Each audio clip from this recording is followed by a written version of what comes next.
هلا يا شباب، عاملين ايه؟ يا رب تكونوا بخير. انا مش عارف انا بوظت التحية بتاعت السوريين ولا ايه، بس يلا بينا. المهم ان احنا في الفيديو ده او بداية الكورس ده هنتعلم ازاي نبني بوت تليجرام بلغة بايثون، يعني ببرمجة. مش ان انا هبنيه كله بالتليجرام نفسه، لا، انا هربطه باكواد معينة عشان يعمل حاجات معينة وهكذا. فانا عامل فهرس معين للشرح النهارده او اول حلقه، اللي هو انشاء اول بوت تليجرام. هنبدا ان احنا نعرف كام حاجه مع بعض. فيلا بينا، جهز قهوتك ويلا نبدا. اول حاجه، يعني ايه بوت تليجرام؟ بوت تليجرام، البوت ده ممكن تقدر تعمل بيه كذا حاجه. البوت هو عباره عن تواصل، او عمليه ربح، او انك تحط جواه محتوى، او كمان انك تحط حاجة انت ممكن تشتغل عليها انت وحد. تمام. هو ده تعريف التليجرام او بوت التليجرام. استخدامات البوت، انت ممكن تعمل بيه حاجات كتير جدا. يعني في ناس شغالة ان البوت ده يقدر ان هو يكسب منه فلوس، او يقدر ان هو يخلي استخدام البوت ده عامل زي نوتس، ان يحط الكلام اللي هو عايز يعمله، او يعمل بوت زي بوت اذكار مثلا يذكروا ذكر كل يوم او كل ساعة وهكذا. طيب ازاي بقى ننشأ البوت ده؟ اول حاجه، في حاجه اسمها عمليه ربط بين البوت وبين الكود. فلازم الاول ننشأ البوت عشان ناخد حاجه نربطه بالكود. تمام. طيب اول حاجه هتدخل على التليجرام عادي جدا، هتروح باحث على حاجه اسمها بوت فازر. يعني انت حتى يعني انا كنت باحث عنه، فهتلاقيه اول حاجه اهو. بوت فازر ده هتلاقي تقريبا 7 مليار مستخدم فيه. تمام. هتكتب سلاش كده. تمام. اول ما هتكتب سلاش كده هيجي لك خيارين. هتختار اول حاجه وهي نيو بوت. تمام. هيقول لك اكتب اسم البوت بتاعك او اسم البوت اللي انت عايز تحطه. فهنكتب مثلا اي حاجه ايا كان، اختبار مثلا. تمام. هيقول لك choose your username for your bot، يعني لازم تكتب يوزر نيم وفي الاخر كلمة بوت. تمام. فهنكتب اي حاجة يعني بالانجليزي، اهم حاجة تكون بالانجليزي. تمام. ونحط رقمين ثلاثة. تمام. ونكتب في الاخر بوت كده، كابيتال او سمول مش هتفرق. تمام. هو كده البوت اتعمل. ركز معايا بقى عشان دي اهم خطوة.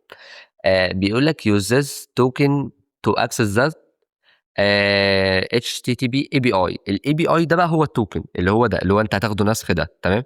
هناخده نسخ كده ونحطه في ال... الشروحات بتاعتي هنا كده عشان هحتاجه. تمام. كده احنا خلصنا اول حاجة في التليجرام اصلا. يعني احنا مش هنعوز التليجرام تاني. تمام. احنا ممكن ندخل برضو على بوت فازر تاني، وندخل على اللينك بتاع البوت ده. لينك البوت اهو، هندخل عليه كده عشان نجهزه.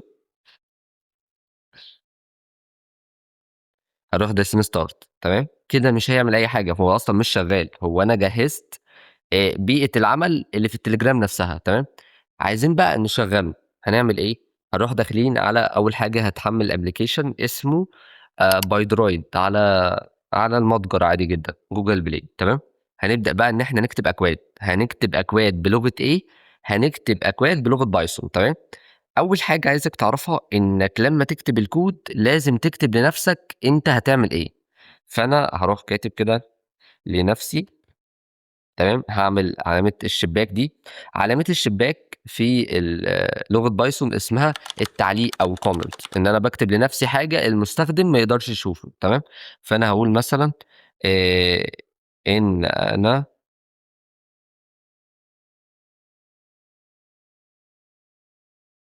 هستدعي مكاتب. بس انا كده بعرف نفسي ان انا هستدعي مكاتب. تمام. هكتب ايه بقى؟ هكتب اول حاجه from. تمام. تليجرام import. هكتب الحاجه واعرفك هي بتعمل ايه. تمام. update.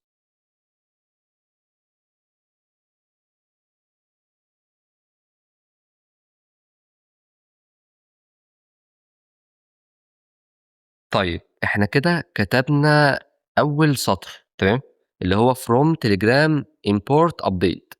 أنا باقول له إيه بقى، أنا باقول له من التليجرام عايزك تستدعي لي مكتبة اسمها update. طب update دي بتعمل إيه، بتحاول إن هي تحدّث الحاجات اللي هتيجي جديدة، سواء رسايل أو مثلًا أزرار أو أي حاجة للمستخدم تمام، ده أول حاجة.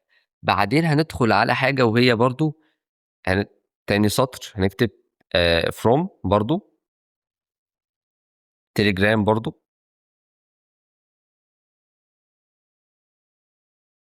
dot exit تمام، ونروح برضه كاتبين كلمة import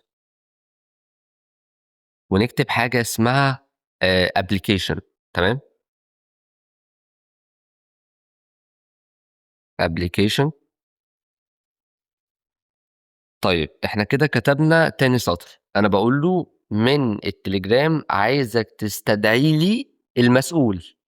application هنا عبارة عن المسؤول بتاع البوت، يعني اللي هيدير البوت كله، دي اسمها application تمام. وعلى فكرة انت لو ترجمت الكلام ده هتعرف ان هو نفس الكلام اللي بيطبق عليه تمام. طيب انا لو عملت الحركة دي او العلامة دي، هنبدأ ان احنا في نفس السطر نعمل حاجة تانية او نستدعي حاجة تانية. هنستدعي ايه؟ هنستدعي حاجة اسمها command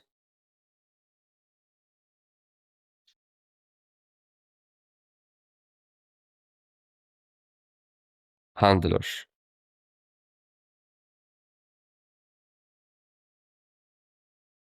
command handler يعني الأوامر اللي هتكون في الboot، اللي هو ده هيكون التشغيل بتاع الأوامر دي. يعني إحنا هنكتب أوامر لازم يكون في حاجة اسمها تشغيل للأوامر دي تمام. طيب هنكتب بقى حاجة كمان، هنعمل نفس العلامة وهنكتب context type.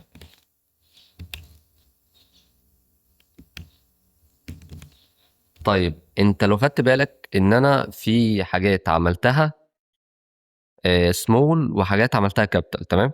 طيب خلّيك فاكر إن أنت أصلًا لمّا تبدأ حاجة جديدة أغلبيتها لازم تكون capital تمام.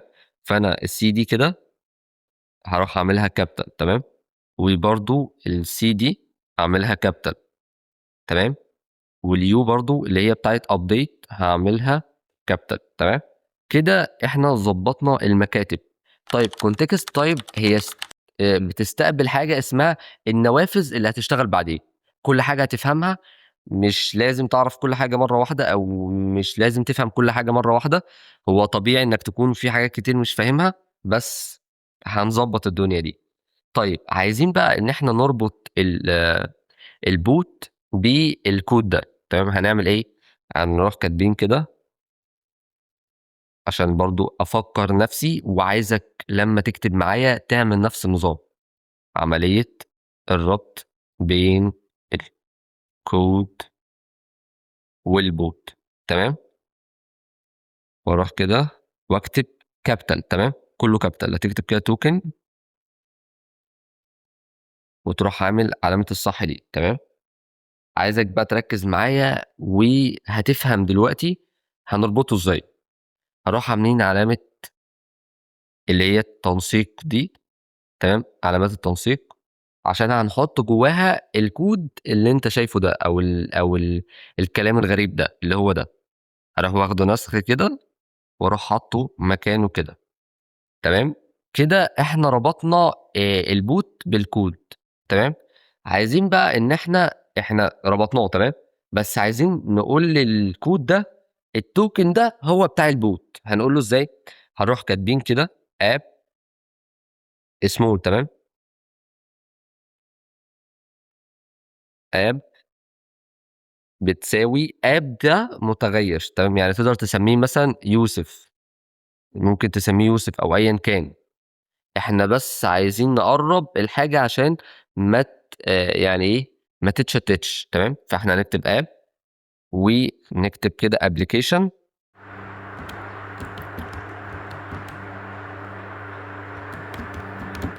تمام application dot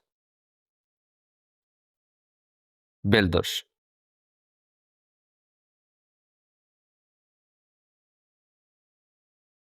واروح عامل كده قوسين، واروح عامل دوت تاني، واكتب توكن سمول. تمام ركزوا بقى، توكن سمول. تمام ونروح عاملين قوسين تاني ونكتب جواهم المتغير اللي فوق، اللي هو كلمة التوكن اللي فوق دي اللي هي كلها كابيتال. تمام عشان نقول له التوكن ده هو اللي انت هتشغله. تمام. طيب اخر حاجة واحنا هنقول له شغل الحاجة دي، او هنكتب دوت بيلد كابيتال. لا احنا عايزينها سمول.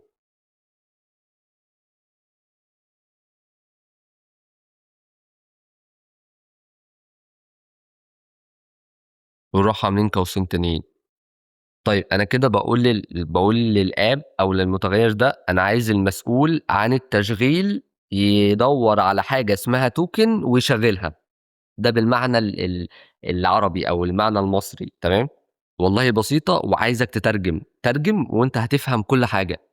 كل ما انت بتترجم كلمات بسيطه هتلاقيك حفظتها مع الاستمراريه او مع الكتابه او حاجه زي كده. تمام احنا كده يعتبر شغلنا البوت. بس لو احنا دخلنا مثلا على البوت، تمام، وكتبنا اي حاجه مفيش حاجه هتتكتب، او مفيش حاجه هتتبعت لي. تمام. فعايزين نعمل داله مثلا، اول ما ندوس على كلمه ستارت دي يكتب لي مثلا اهلا. البوت يبعت لي اهلا. هنعملها ازاي؟ ركز معايا وصلي على النبي ويكمل القهوه بتاعتك ويلا بينا. هنكتب حاجه اسمها، هندخل هنا كده نكتب حاجه اسمها async dev. طيب ونكتب ستارت ونعمل قوسين كده ونكتب ابديت. ابديت دي الكلمه دي هتلاقيها كتير قوي. تمام. وراح عاملين نقطتين فوق بعض. تمام ونكتب بقى، بص ده متغير، ده الابديت ده متغير. هتكتب بقى ابديت اليو كابيتال عشان تعرف المكتبه اللي فوق، عشان تفهم بس. تمام احنا كده عرفنا المكتبه دي. في برضو حاجه تانية هنعرفها. تمام هنعمل نفس العلامه اللي احنا عملناها لتاني او تالت مره. تمام هنروح كاتبين برضو كونتكست.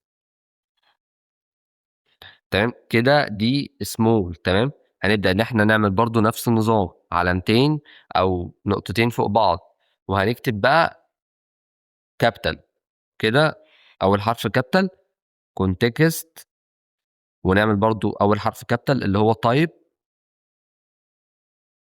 تمام ونبدا ان احنا نكتب دوت، ونبدا بقى نكتب كلمه كده انا عارف ان هي هتكون غريبه شويه.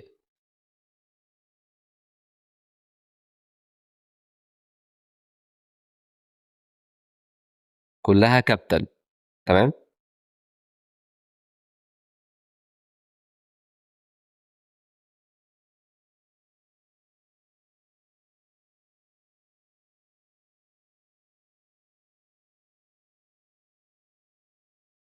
تايبس ونعمل قوس كده. تمام ونعمل نقطتين فوق بعض، وهنروح نازلين تحت شوية، وعايزك تفهم ايه الفرق بين النزلة العادية والنزلة اللي هتكون يعني بعديها تاب. تمام احنا اول ما هندوس انتر كده هتلاقي ان في مسافة. طب انت مش عارف تعمل المسافة دي، انت كده في اول السطر هتروح تعمل مسافة يعني 4 خطوات. هتعمل 4 مسافات جنب بعض على طول او ورا بعض. تمام. طيب هنكتب ايه بقى؟ هنكتب await smooth. await هتلاقي العلامة ازرقت كده، يبقى انت كتبتها صح. ونكتب update dot message تمام، دوت مسج دوت ريبلاي.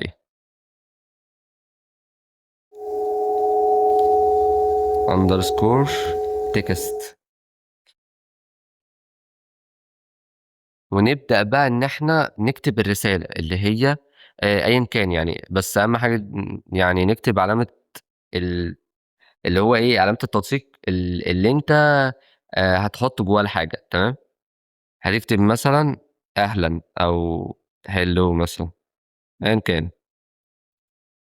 طيب أنا دلوقتي نشرح بقى. async dev يعني إنشاء الدالة. start اللي هي الكلمة اللي أنا هاعمل عليها أول ما أدوس عليها البوت يطلع لي كذا، تمام. update يعني حدث البيانات. context يعني نوع الحاجة اللي هتتبعت، رسالة والّا صورة والّا إيه. طيب أنا كده غلطت في حاجة تقريبًا. أيوه الزيرو ده يتحش. تمام. وdefault ده تمام. طيب default types يعني تقريبًا مختلف الأنواع، تمام؟ فأنا مش عايزك تركّز على الكلمة دي قد ما تركّز على إنشاء الدالة بتكون عاملة إزاي. الكلمة دي بتكون ثابتة في أي دالة، تمام. احفظها أو حاول تفهمها من الترجمة، وأنا حافظها إن هي بتتحط هنا، تمام. أنا باقول لك أنا باتعلم واعلمك، تمام. طيب await يعني بالمعنى المصري كده انتظر لحد ما تحديث الرسالة يتبعت اللي هو hello أو أهلًا، تمام. فأنا دلوقتي لمّا أشغّله يعني مثلًا هادوس هنا كده تشغيل مثلًا وأبعت start. كده حاجة هتتبعت؟ لأ، ما فيش حاجة هتتبعت. ليه؟ ما فيش حاجة اتبعتت.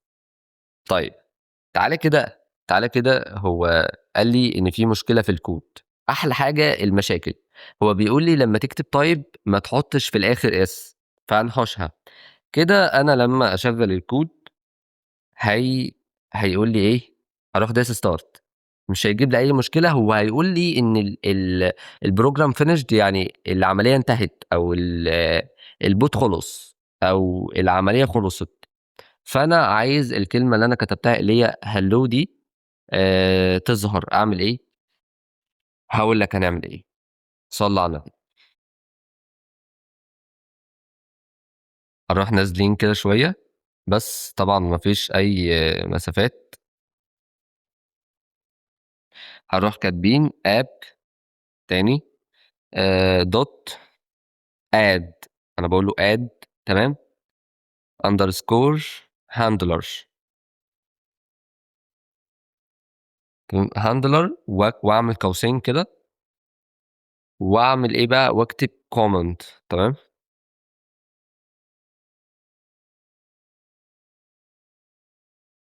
أكتب comment برضه command handlers يعني الأوامر، تمام.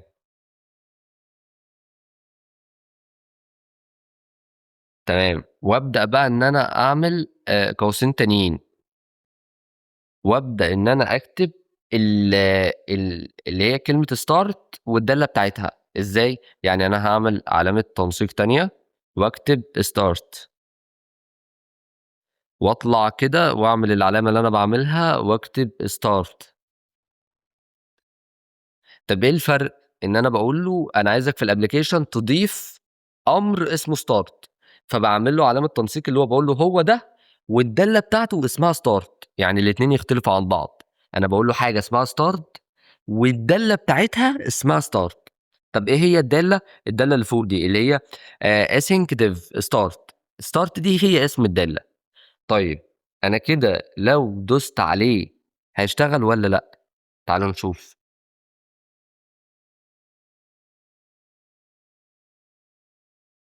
نشوف كده ندوس على start كده، بيقول لي برضه العملية ما اشتغلتش. فنعمل إيه؟ نبدأ إن إحنا نحط آخر أمر وهو اللي بيخلّي الكود بعد كده يشتغل أو ما يفصلش، اللي هو إيه، البوت هيشتغل على طول باستمرارية. اللي هو هنكتب app dot run، تمام، underscore polishing أو ماشي، وأعمل قوسين كده بس. كده خلصت. طيب كده المفروض ندوس start فيشتغل. هو كده العملية لسه شغالة بس ما جاش حاجة. طب إيه المشكلة؟ تعالوا نشوف.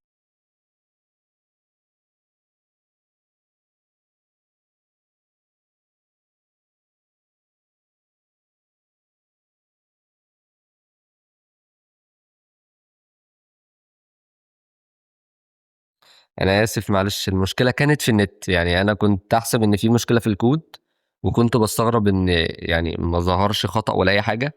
فأول ما دوست ستارت كده جالي الأمر، بس المشكلة عندي في النت. ف يلا تمام، ندوس تاني. اه انا اصلا مش مفعل البوت، تمام. ندوس كده اهي، جت. ندوس تاني. جت اهي الكلمة اللي هي ان انا كتبتها، اللي هي هلو. طبعا احنا كده ربطنا البوت بكود البايثون، تمام. طيب المكاتب دي عشان طبعا هيظهر لكم خطأ مع انكم كاتبين الكود صح. هنعمل ايه؟ هتدوس على الثلاث شروط اللي فوق دي، تمام. وتبدأ ان انت تنزل تحت شوية، وهتلاقي حاجة اسمها PIP. وتروح ناسخ المكتبة دي. المكتبة دي بيقول لك ايه؟ بيقول لك ثبت المكتبة بتاعة بايثون اللي ليها علاقة بالتليجرام. هي اسم المكتبة كده، تمام. هتروح دايس انستول وهتثبتها. طب انا ثبتها فكده كده عادي. طيب في طريقة تانية برضو ممكن تثبت بيها. ممكن تروح داخل على التيرمينال كده، تمام. وتروح آه عامل كده، حاطط الكود عادي وخلاص، او المكتبة وخلاص. وهيشتغل معاك والدنيا تمام. طيب لو حصل معاك اي مشكلة برضو في اسماء المكتبات دي، لو انت اول مرة تي تحمل اي حاجة من دول، او تبدأ ان انت تكتب اي كود من دول، او تبدأ تكتب كود البوت يعني، فلازم تاخد الاسماء دي وتثبتها. اي اسم من دول زي ابلكيشن وكوماند هاندلر ومسج هاندلر وكل ده، تقدر تاخد الاسم بس. يعني تاخد كده الاسم ده كده، وتروح وتروح تحطه على PIP وتثبته عادي. تاخد الاسم ده كده وتروح زي ما انا هوريك كده، تدخل كده وتروح على PIP وتحط الاسم وتحوش علامة الصح دي وتروح دايس انستول. بس كده هتلاقيها اتثبتت معاك وكده. البوت هيبقى شغال زي الفل. كده احنا تقريبا يعني اول حلقة خلصت. كان في اخطاء وحليناها، كتبنا اكواد وفهمناها. ربطنا البوت، عرفنا يعني ايه بوت وكده، يعني تقريبا كل حاجة عرفناها، تمام. فانا برضو هرجع لك رجعة بسيطة على البوت. بص هنرجع، يعني ده البوت، تمام. ده عايزك تحفظ، تمام. هنزل تحت برضو شوية وارجع برضو كده. مفيش حاجة، ده الكود يعني 17 سطر غير المسافات اللي انا واخدها. فما تستصعبش الحاجة دي. اول حلقة على فكرة هخليك تكتب مئات الاكواد. احنا هنا في مصطبة هنغلط براحتنا، مفيش اي مشاكل. وبس كده. ودي اول حلقة من كورس انشاء بوتات بالبرمجة. وسلام.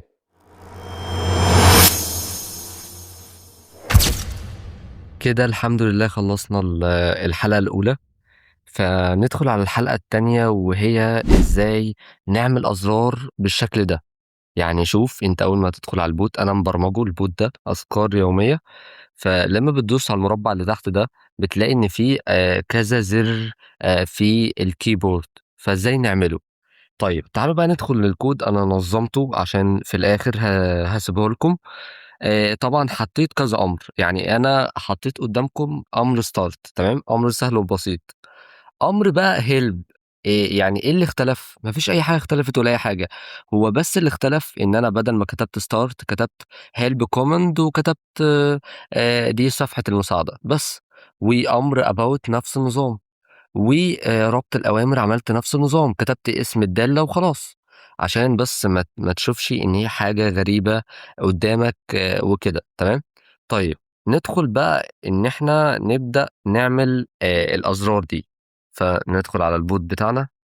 فين البوت؟ أول حاجة هنعملها إن إحنا هنطلع فوق كده شوية ونبدأ. خلاص إحنا هندخل على بوت الاختبار. تمام. وإحنا كده ثبتنا كذا مكتبة، صح؟ طيب هنضيف بقى مكتبة تانية، هي تخص ال الأزرار نفسها اللي هي بتاع الكيبورد. تمام.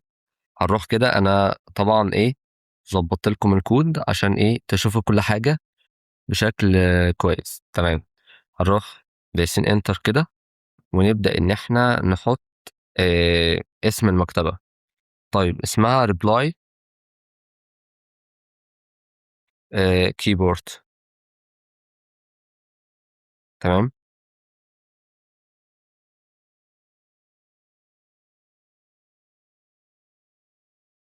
طيب هي دي اسم المكتبة. المكتبة دي هي اللي بتخلي علامة اللي هي المربع دي هي اللي بتظهر عشان الأزرار تظهر. تمام. طيب احنا كده عملناها. نبدأ بقى إن احنا ندخل على نعمل سلاش. تمام. ندخل بقى إن احنا نكون الكيبورد. تمام. هنكونه ازاي؟ هقول لك. هنبدأ إن احنا ننزل تحت شوية. تحت. فين؟ أيوه. فوق الامر بتاع ستارت كده، يعني تحت الامر بتاع بيلد ده. هنروح نازلين كده تحت شويه، ونبدا بقى ان احنا هنكتب مثلا كيبورد. ده اسم دالة ممكن تكتبها اي حاجه، بس ايه يعني عايزك تقرب المعنى عشان تفهم ايه اللي بيحصل.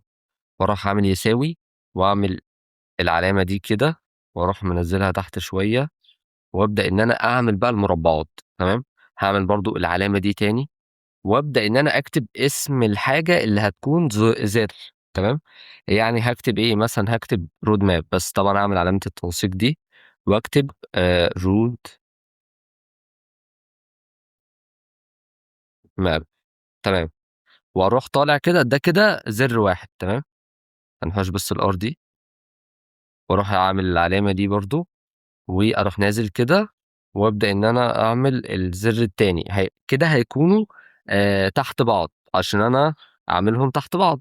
طيب هروح اعمل برضو العلامه دي تاني، وابدا ان انا اعمل ايه بقى؟ بص، هعمل برضو نفس العلامه، علامه التنسيق دي سواء فرديه او زوجيه. هنعملها زوجيه زي ما هي، ونكتب about. تمام. ونقرب دي شويه، هي مش هتختلف كتير بس نقربها برضو. وكده احنا عملنا زرين تحت بعض. طيب هما كده هيشتغلوا؟ لا، كده مش هيشتغلوا ولا حاجه، لازم نحط حاجه تانية، اللي هي تفعيل الايه الزر ده. تمام. اللي هي هنكتبها دلوقتي مارك اب. تمام. ونعمل ايه؟ يساوي، واكتب اسم الدالة اللي هي ريبلاي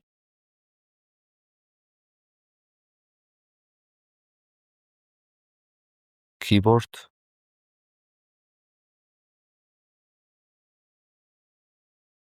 تمام. واعمل ايه بقى؟ هعمل قوسين كده واكتب كيبورد.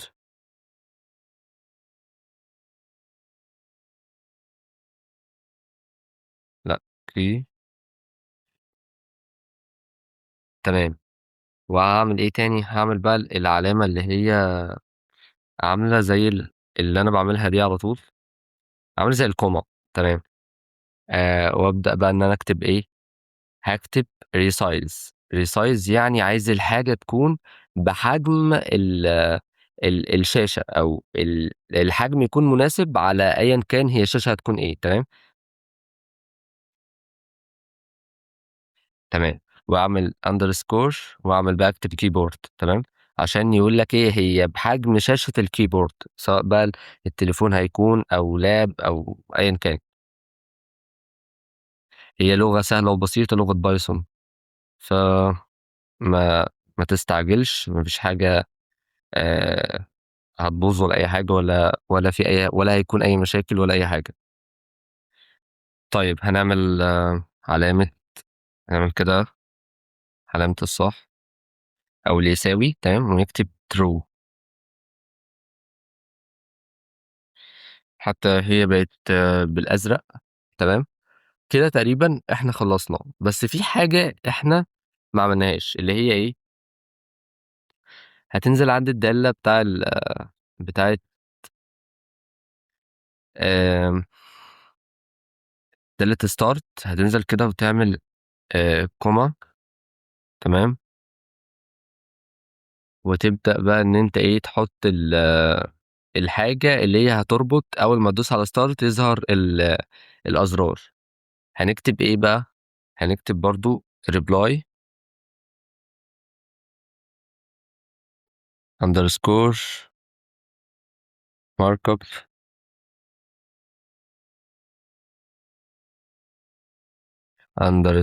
لأ مش underscore، هتكتب يساوي، تمام، ونعمل إيه، نكتب markup برضه، تمام. إحنا كده خلّصنا، بس تقريبًا في مشكلة، هنشوف. أيوه، أنا لمّا كتبت reply keyboard ما كتبتش markup، تمام. هنكتب markup دي هي ليها علاقة بالkeyboard برضه، فهنشوف لو في أي مشكلة تانية. لو في أي مشكلة هتظهر. هو بيقول لي إيه، بيقول لي في السطر التاني عملت تمام. هنشوف المشكلة. بيقول لي إن المشكلة ما ينفعش، يعني ما ينفعش أكتب الكلمة دي هنا، عشان دي عبارة عن exit، فتكتبها جنب update، تمام. فهنمسح كده ولا كأن في أي حاجة حصلت، تمام، ونطلع كده فوق عند update ونعمل العلامة دي ونكتب من تاني reply keyboard. أهم حاجة إنك تعرف تقرأ الخطأ وتشوف هو في السطر الكام عشان تفهم الدنيا ماشية إزاي. هنجرب. في أي مشاكل تقريبا 16 بيقول لي reply keyboard، بيقول لي الاسم ده ما فيش الاسم ده، فهنشوف.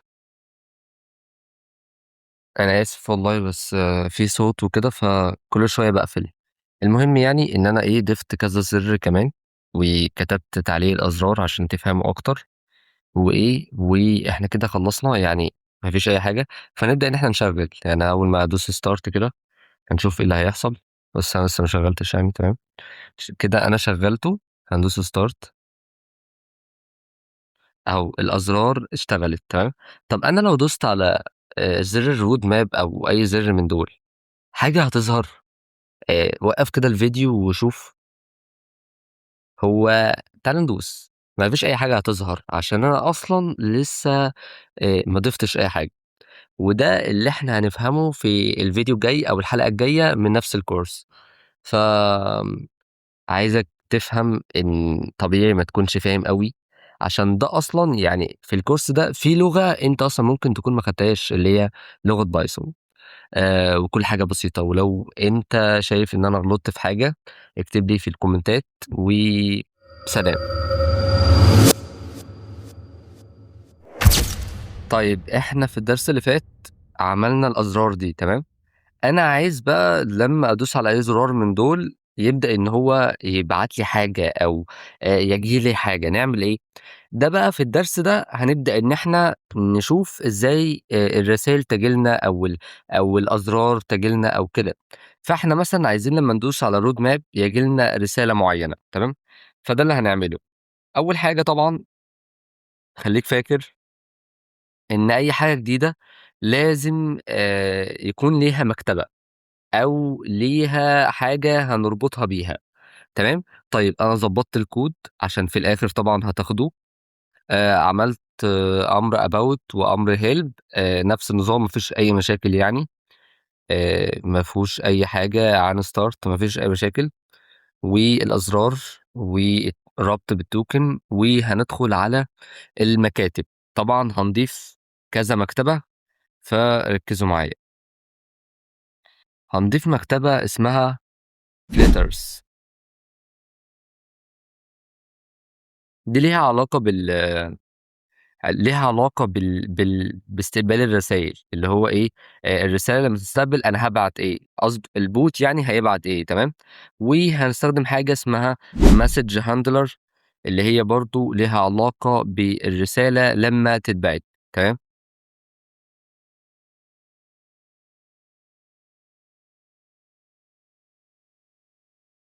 تمام، إحنا كده يعتبر ثبّتنا المكتبات. هنعمل إيه؟ طيب أدام في كلام جديد يبقى في دالة جديدة، خلّيك فاهم. أنا دلوقتي هاعمل حاجة جوّه حاجة معيّنة، أو هاعمل حاجة في حاجة معيّنة، أو هاعمل حاجة جديدة يبقى ليها علاقة بإن أنا هاعمل دالة جديدة، وهكذا. فإحنا هندخل كده بالترتيب، لازم يكون الكود بتاعك منسّق. أنا عارف إن ده المكان بتاع الدوال.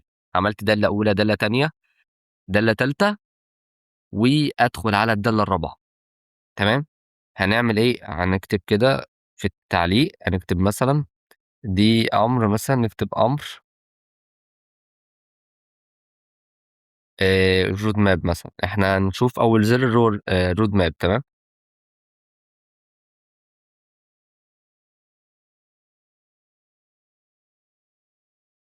تمام. نبدأ بقى إن إحنا نكتب. طيب هنكتب إيه؟ أنت شايف أول كلمة في الدالة كانت إيه؟ async dev، تمام.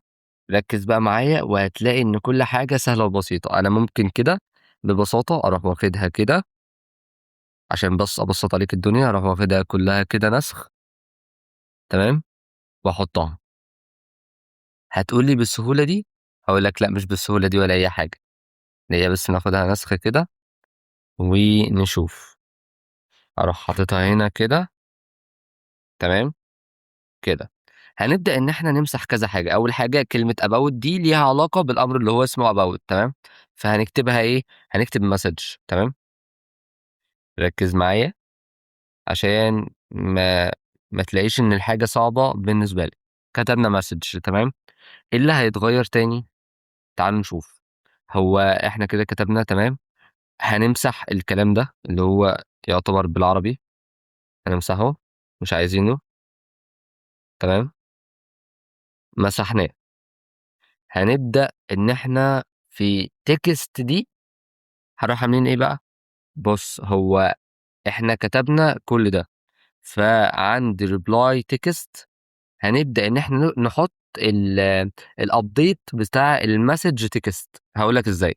بُص، إحنا دلوقتي هنروح كاتبين كده، هاروح حاشين القوسين دول، ونبدأ نكتب.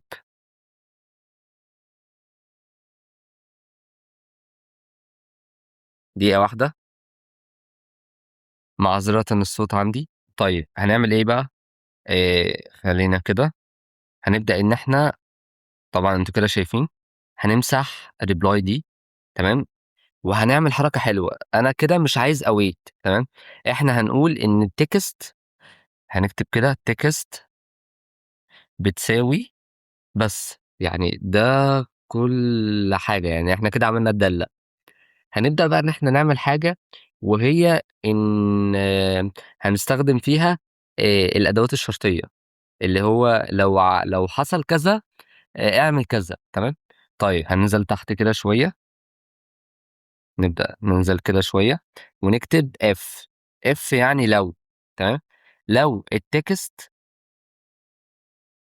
لو الtext بتساوي مرتين، تمام.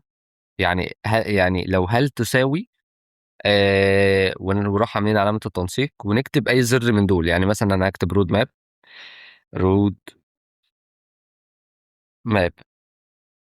تمام. كتبتها كده، وأروح عامل نقطتين فوق بعض عشان ينزل تحت شوية. طيب أنا كده في مسافة كده 8 مسافات، تمام، عشان اللي مش عارف يعملها. وهنكتب إيه بقى، هنكتب await، تمام، update dot message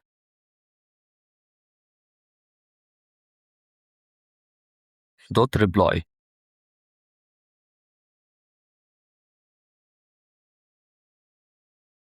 underscore، ونكتب بقى التكست تكست، ونعمل إيه بقى، نبدأ إن إحنا نكتب الكلمة. تمام، هاروح عاملين كده، وأنا هاكتب أي حاجة مش مهم، هاروح عاملين بس علامة التنسيق دي ونكتب مثلًا hello مثلًا أو hello. تمام، أنا كده لو ده يعني لو أنا دوست على الroad map هيظهر لي كلمة hello دي. تمام، طيب عشان الدالة دي تشتغل زي ما اتعودنا هنعمل إيه؟ هننزل تحت شوية ربط الأوامر دي. شوف أنا عامل كام أمر عشان يشتغل، فإحنا هنعمل نفس النظام، أي دالة لازم نعمل فيها كده، فلازم تفهم. تمام، هنعمل كده app، أو ممكن ناخدها نسخ عادي بس هنكتبها عادي. تمام، app add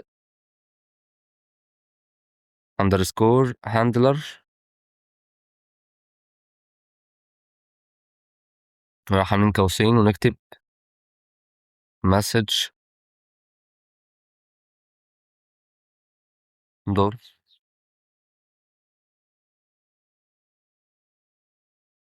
handler. تمام، ونروح برضو عاملين ايه underscore بتاع قوسين تاني، ونكتب اسم بقى المكتبة اللي هي filters.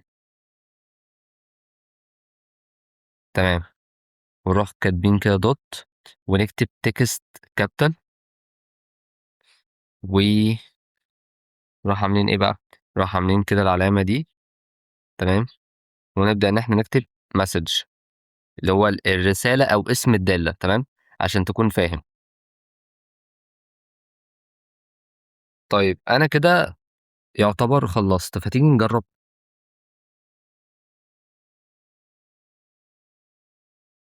في مشكلة. ايه هي المشكلة؟ بيقول لك ان مسج هاندلر import كانت import from. ماشي، هعدلها دلوقتي. هي المشكلة كانت بسيطة، أنا كنت كاتب اسم المكتبة مرتين فهو قال لي تمام.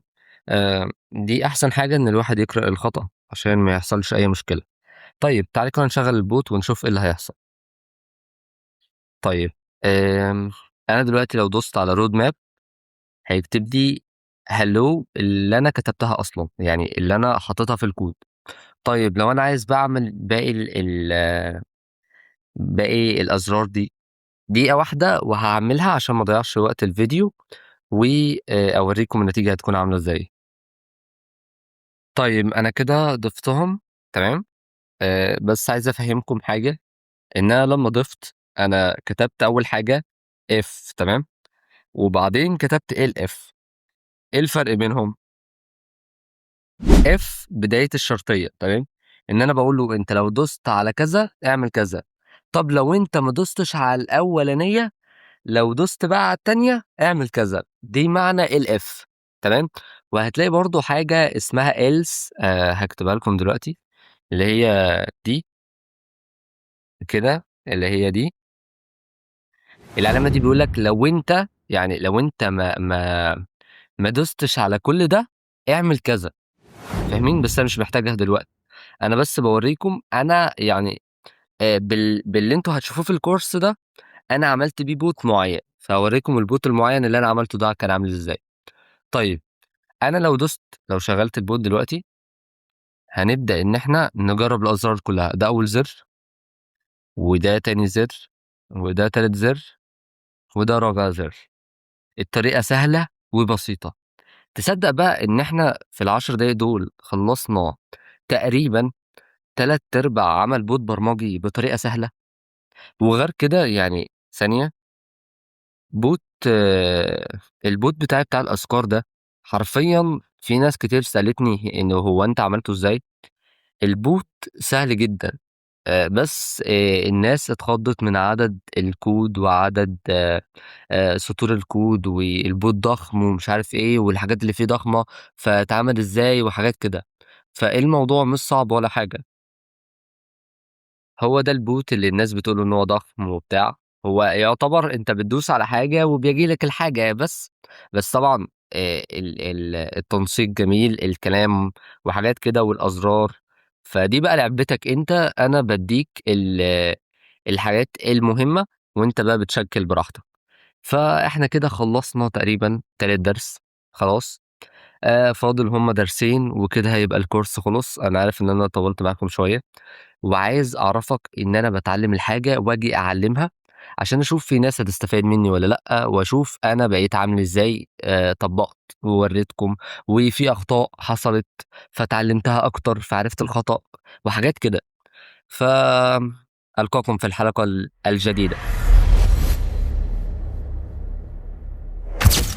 طيب في الحلقة دي بقى أو الدرس ده إحنا كده يعتبر خلّصنا هيكل البوت، تمام.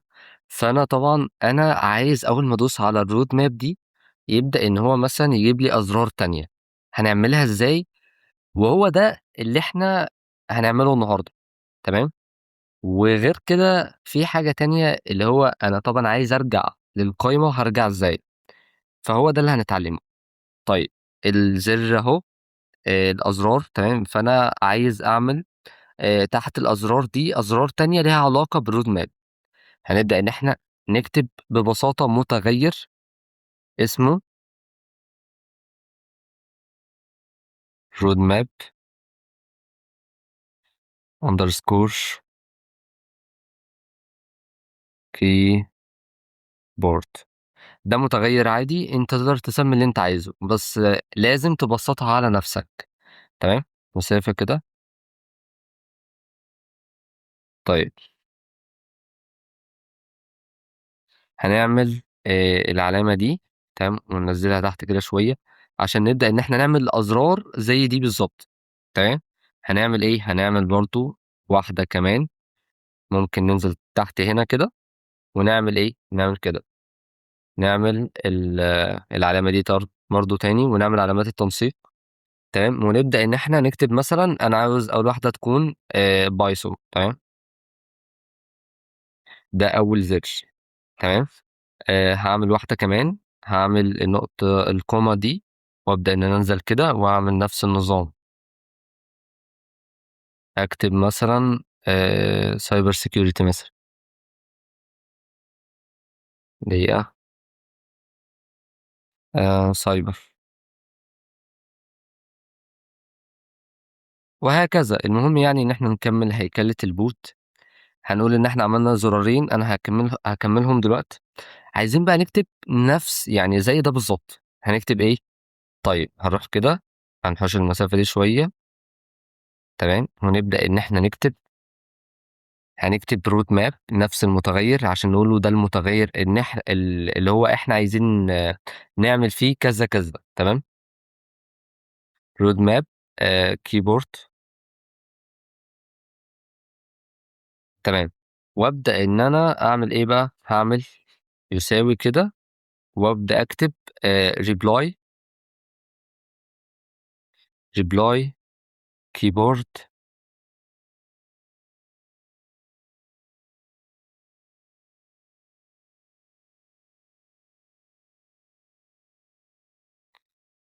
keyboard، إيه بقى markup، تمام.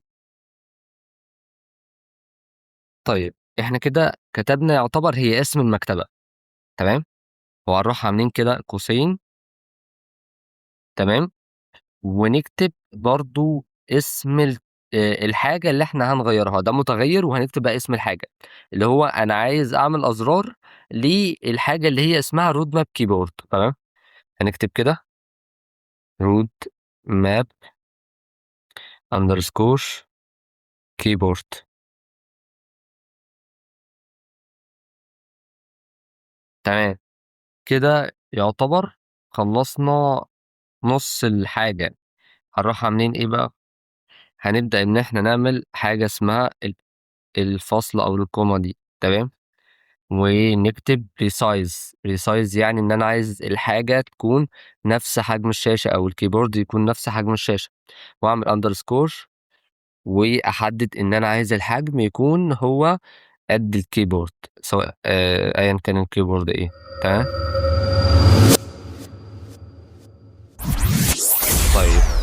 كده خلصنا لسه، عايز اقول له بقى نفذ الامر. هعمل كده علامة يساوي واكتب true. true بالبرمجة يعني تنفيذ. تمام. true. طيب كده يعتبر احنا خلصنا اول مهمة، او القايمة، او ان انا اعمل ازرار. بس فاضل حاجة واحدة، وهي الدالة اللي هي بتاعت المسج. تعالوا كده، اللي هي بتاعت الرود ماب. احنا بنحدد بتاع الرود ماب. تمام. ف طبعا هي نمسح ده كله كده ونعمله مع بعض. انا عايز اكتب، يعني هي المفروض ان هي كده تمام. فهعمل فاصلة كده، وابدا ان انا اكتب. هكتب ايه؟ هكتب reply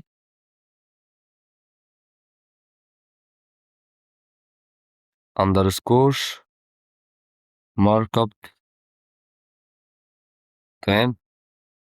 بيساوي ايه بقى؟ رود ماب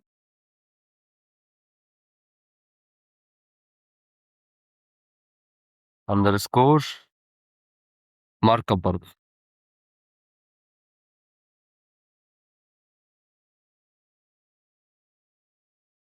تمام كده. تمام كده. يعتبر احنا خلصنا الايه، الازرار. تمام. بس دقيقة هعمل زرارين كمان عشان يكون شكلها كويس، وارجع لكم. انا كده كتبته بشكل اجمل شوية. تمام. عشان ايه؟ حتى يدي منظر. فاحنا كده خلصنا يعتبر الازرار. تمام. فعايزين بقى نكتب اللي هو ايه لما يجي زر الرجوع ده يشتغل، يعني الزر الاخير اللي هو بتاع الرجوع ده يشتغل. هنعمل ايه؟ هننزل تحت كده شوية، ونبدأ ان احنا نيجي عند ال اف والشروط دي، ونيجي كده بنفس المسافة ونكتب كده ايه ال اف. تمام. ال اف، ونبدأ نكتب ال اف تكست، ونكتب اسم التكست. تمام. اللي هي هنعمل كده، ونعمل ايه؟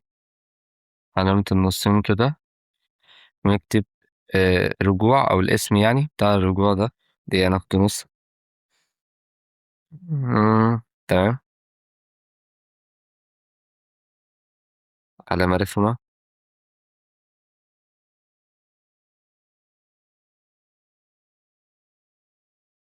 ثم يا رب. تقريبا كده.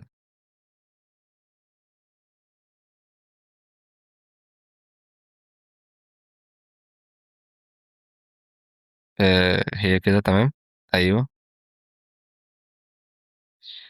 تمام. هنبدأ نعمل ايه بقى؟ هننزل، هنبدأ طبعا نعمل كده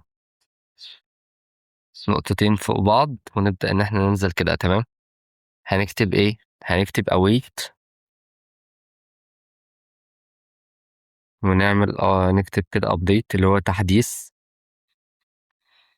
انا بقوله حدث المسج دوت مسج دوت ريبلاي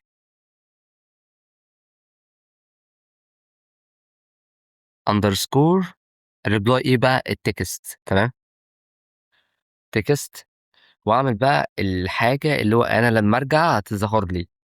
هنعمل كده قوسين، ونبدأ ان احنا نكتب الكلمة اللي هتظهر لي. تمام. انا مثلا هقول له كلمة ايه. هعمل كده، اقول له رجعت. آه نعمل كده بس بالعربي. رجعت للقا للقائمة. تمام. نعمل ايه بقى تاني؟ هنعمل كده العلامة اللي هي الفاصلة دي، نعمل بالانجليزي، ونكتب ايه بقى؟ نكتب reply. reply underscore markup بتساوي ايه بقى؟ بتساوي markup برضو، اللي هو الدالة بتساوي الدالة. وبس كده. خلصنا. كتبنا كام؟ 81 سطر كود. آه حاجة بسيطة، هنبدأ إن إحنا إيه، خلاص ما فيش أي حاجة، عملنا boot كامل، يعني تقريبًا كده تقريبًا إيه، هو بالفعل تقدر تعمل الboot ده، boot الأذكار ده تقدر تعمله، وأنا متأكد إنك تقدر تعمل أحسن منه بالحاجات اللي أنا علمتها لك دي. فهو كورس بسيط، أنا ما رضيتش إن أنا ولا أبدأ إن أنا أعلمكم database ولا الكلام ده كله، وعايزك تقول لي أنت فهمت والّا لأ، من غير ما تكون خدت لغة بايثون، ولو عايزين شرح أجمد من كده مثلًا لقاعات بيانات، إن إحنا نطوّر الكورس شوية وكده، فما فيش أي مشاكل. طيب إيه هنا اللي له علاقة ببايثون؟ بُص، أنا دلوقتي القايمة دي اسمها list، يعني القايمة دي كده اللي هي الroad map keyboard اللي جوّه اللي هي الأزرار دي عبارة عن list، بيبقى كذا حاجة تحت بعض أو جنب بعض مش هتفرق. طيب علامة الfrom أو الimport دي بيقول لك إيه، بيقول لك إن حاجة جوّه حاجة بتستدعيها، تمام؟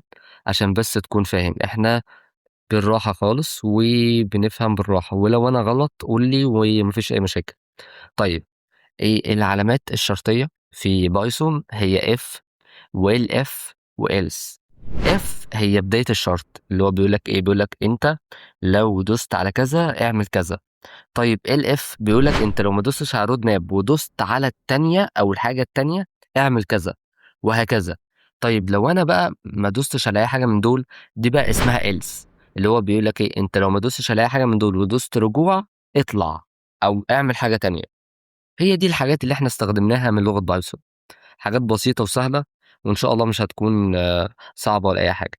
طيب علامة الdiff دي الدالة في بايثون اسمها الfunction أو تنظيم الكود، أو إن كل حاجة ليها حاجة مستقلة بيها، أو تنظيم الكود ويكون كود بشري، مش كود إن الذكاء الاصطناعي هو اللي عامله. طبعًا لو أنت فهمت إن الذكاء الاصطناعي عمره ما هيعمله بالشكل ده، بس البشري بيكون مفهوم أي حد يقدر يقرأه، وأي حد يقدر يشتغل معاك، وبس كده، كده إحنا خلّصنا كل حاجة. طبعًا حسّنا البوت شوية، فتعالَ نشوفه مع بعض. كده دي القايمة، هندخل على road map مثلًا، هييجي لي القايمة دي، أنا مثلًا دوست على بايثون تقريبًا قُلت له مرحبًا بك، بس ما عملتش أي حاجة. طب أنا بقى لو عايز أرجع للقايمة اللي قبلها، هادوس رجوع هيرجع، هو ده اللي إحنا عملناه. وخلاص يعني إحنا كده خلّصنا تقريبًا، هو بس اللي أنت عايزه إنك تشغّل دماغك وتاخد كورس بايثون، بس كده، وما فيش أي حاجة تاني. طبعًا في حاجة اسمها قواعد بيانات، وفي حاجة اسمها لوحة admin وكده، بس أنا مش عايز أعقّدك، أنا بس الأول أنا باكلّمك وأنت مش فاهم أي حاجة ولا فاهم لغة ولا أي حاجة. إن شاء الله لمّا تتعلّم لغة ابعتوا لي في الكومنتات لو أنتم أصلًا عايزين إن أنا أعمل لكم كورس بايثون، ما فيش أي مشاكل. وأشوفكم على خير، وسلام.